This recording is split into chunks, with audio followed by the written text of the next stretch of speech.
ब्रह्मा जी का सिर कट गया था। काल भैरव को भगवान शंकर ने प्रकट कर दिया था और काल भैरव ने जाकर ब्रह्मा जी को अपने हाथ की उंगली का नख तोड़कर उनका शीश काट दिया। काल भैरव, जब काल भैरव ने शीश काट दिया, काल भैरव का आदर सम्मान सत्कार सभी देवताओं ने किया। भैरव क्षेत्र का देवता होता है। भैरव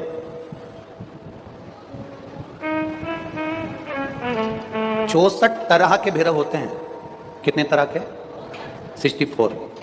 64 तरह के भैरव होते हैं और 64 तरह के भैरव, जितने भैरव होते हैं उतनी भैरवी होती है, क्योंकि शिव के साथ शक्ति जरूरी है, भैरव के साथ भैरवी जरूरी है, क्योंकि भैरव शंकर भगवान का एक अंश रूप है, क्योंकि शिव ने उसको प्रकट किया।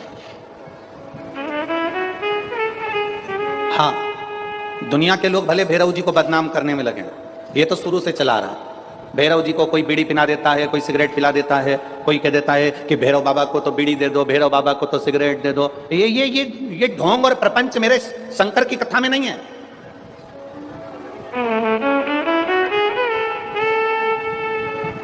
शिव का एक अंश है भैरव। काल भैरव जो प्रकट हुआ वो शंकर भगवान का एक अंश है। काल भैरव जो प्रकट हुए वो शिव का एक अंश रूप है।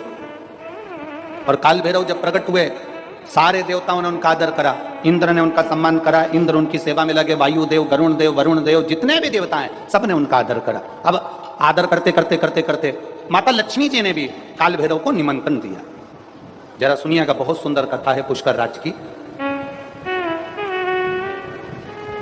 इस कथा को अपनी जिंदगी में उतारना जरूर है। काल भैरव का निमंत्रण माता लक्ष्मी जी ने दिया और माता लक्ष्मी जी ने काल भैरव को निमंत्रण दिया कि काल भैरव आप बैकुंठ में पधारो और बैकुंठ की भूमि को आप पधार कर आनंदित करिए। तो काल भैरव का काम क्या है? काल भैरव का कार्य क्या है? ये यहाँ राजस्थान की भूमि पर तो वैसे भी भैरू जी के मंदिर बहुत है। बोलो सही है कि गलत है? और पूरी दुनिया में जितनी भी, पूरी भारत की भूमि पर दुनिया के लोग कहीं पर भी लें, कहीं पर भी रहें, पर भैरू पूजने के लिए हमारे राजस्थान में आते जरूर हैं। भले वो कभी भी आए, पर राजस्थान में आकर भैरू पूज कर जाते ही। भैरव का काम क्या है? शंकर भगवान ने क्या केवल एक ब्रह्मा जी का सिर काटने के लिए काल भैरव को प्रकट करा? केवल एक कार्य के लिए ब्रह्मा जी ने, भगवान शिव जी ने काल भैरव को प्रकट करा? केवल एक काम के लिए? नहीं, मेरा भोलेनाथ एक कार्य के लिए काल भैरव को कभी प्रकट नहीं कर सकता, क्योंकि मेरे भोलेनाथ ने जब जब जो काम किया है वो संपूर्ण ब्रह्मांड के कल्याण के लिए किया है। इसलिए ब्रह्मा के सिर काटने के लिए, अकेले केवल ब्रह्मा का सिर काटने के लिए भगवान काल भैरव को प्रकट नहीं कर सकते। तब काल भैरव के प्रकट होने का कारण क्या है? भैरव के प्रकट होने का कारण क्या है? भैरू जी के प्रकट होने का कारण क्या है? भैरव प्रकट क्यों हुए हैं? तो शंकर भगवान जब, काल भैरव जब नारायण के यहाँ बैकुंठ में गए और भगवान बैकुंठ में जब पहुंचे तो लक्ष्मी जी ने भगवान नारायण से पूछा, प्रभु मेरे मन के संशय को मिटाइए, ये भैरव प्रकट क्यों हुए हैं? केवल ब्रह्मा का सिर काटने के लिए?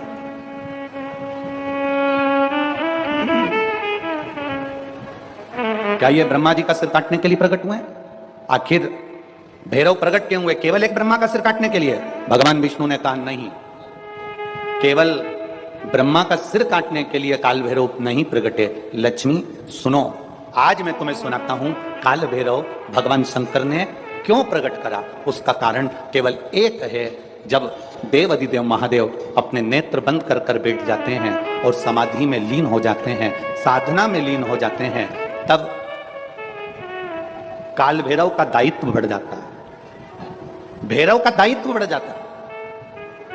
और भैरव का क्या दायित्व बढ़ता है? तो सुनो लक्ष्मी, भैरव का दायित्व यह बढ़ जाता है कि जो शंकर के शिवालय में पहुंचता है जो शंकर के शिवालय में पांव रखता है, जो शंकर के शिवालय में अंदर पहुंचकर शिवालय में अपना चरण रखते रखते रखते रखते देहली से जब अंदर जाता है और शिवालय में शंकर भगवान के शिवलिंग की आराधना करता है, जल चढ़ाता है, शमी पत्र चढ़ाता है, बेल पत्र चढ़ाता है, कमल पुष्प चढ़ाता है, भगवान की श्रृंगार कर कर चंदन अबीर गंध से जो पूजन करता है भगवान की जब वो अंदर प्रवेश करता है तो भैरव का दायित्व ये हो जाता है कि उसके दुख को भैरव उसी समय पर भक्षण कर लेता है और उसको सुख देकर भेज देता है। यह भैरव का।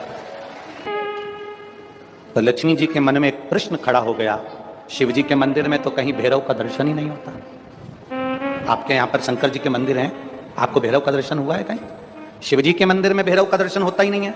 तो फिर शंकर भगवान के मंदिर में जब भैरव का दर्शन नहीं होता, शंकर भगवान के मंदिर में जब भैरव दिखता नहीं है, तो हमारे दुख का भक्षण, हमारे दुख को कैसे वो खा जाता है, हमारे दुख को कैसे वो समाप्त कर देता है। फिर वो भैरव हमें दिखता तो है ही नहीं, आखिर फिर वो भैरव गया था, वो भैरव किस जगह पर है? भगवान नारायण ने लक्ष्मी से कहा, सुनो लक्ष्मी, भगवान शंकर के दरवाजे के 2 द्वारपाल हैं, मणिभद्र वीरभद्र। दरवाजे के, भगवान शंकर के दरवाजे के 2 द्वारपाल। और सुनो लक्ष्मी, वो 2 द्वारपाल भगवान शंकर के दरवाजे के हैं। भैरव को शंकर भगवान ने अपनी ऊपर की चौखट का मध्य भाग काल भैरव को दिया है। जिस समय भक्त भगवान को 1 लोटा जल चढ़ाने के लिए मंदिर में गर्भगृह में प्रवेश करता है, जिस समय 1 लोटा जल चढ़ाने के लिए भक्त शंकर का, ओघड़ी का भक्त जब मंदिर के अंदर शिवालय में प्रवेश करता है, तो वो चौखट की जो छाया होती है वो भक्त के सिर पर पड़ती है। जब वो जल लेकर अंदर प्रवेश करता है, उसके जीवन में जो दुख होता है वो काल भैरव ऊपर की ऊपर खींच लेता है और उसको भक्ष कर जाता है। ये भैरव का तत्व। भैरव और भैरवी का कार्य क्या है? आपको सुख देना।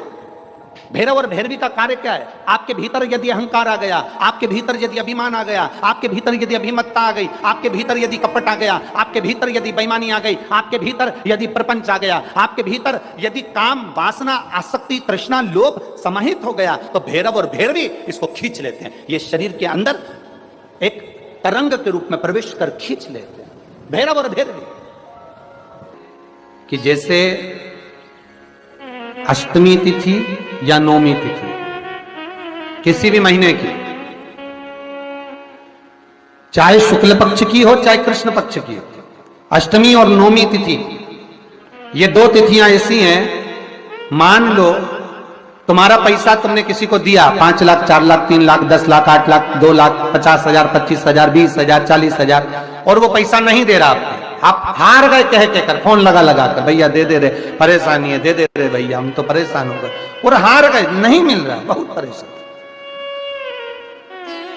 तो महाराज किसी भी अष्टमी या नौमी तिथि के दिन आप मां जगतजननी जगदम्बा का शिव के साथ में, शिव शक्ति का स्मरण कर कर देवी के नाम की 9 आहुतियां, सूखे बीले की, मतलब बीला जो सूख चुका है, फल जो सूख चुका है, उसकी 9 आहुतियां अग्नि में शंकर और सती के नाम से, शंकर और शिव के नाम से समर्पित करें। और आखिरी आहुति जो समर्पित करें उसमें थोड़ा सा भाग तिल का, और तिल भी काली नहीं चढ़ती उसमें, श्वेत तिल का भाग उसके साथ लगाकर समर्पित करें, और जिससे धन लेना है उसका नाम लेकर वो समर्पित करें महाराज, उसको सुध आएगी और वो पैसा किसी भी हाल में आपके हाथ में थमाकर जाएगा ही।